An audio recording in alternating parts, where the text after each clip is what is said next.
Kakatapos ko lang mag-onsen kasi po may lakad po kami mag-asawa. May date.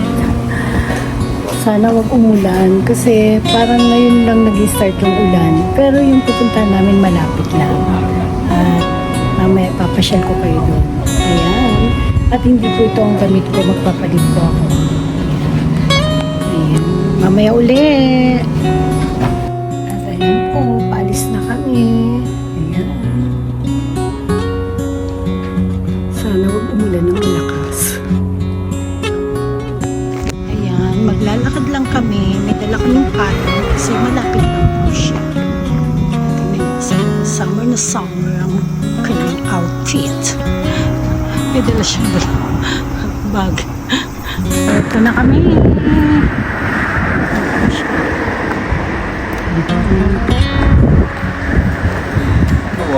本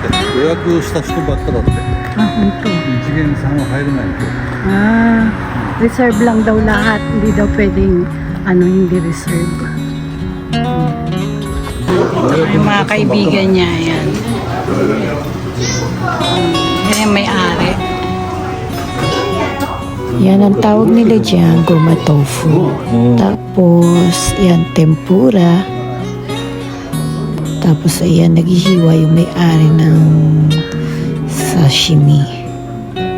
Kasi summer ngayon, umorder kami ng sumitay ni Honshu. Ibig sabihin yan, yung malamig. At saka yan, umorder kami ng sashimi. At saka yan, parang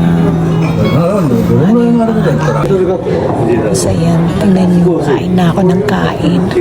Kasi ako lang ang babae dyan. Yung isa, yung asawa niya nasa kabila. Ayan.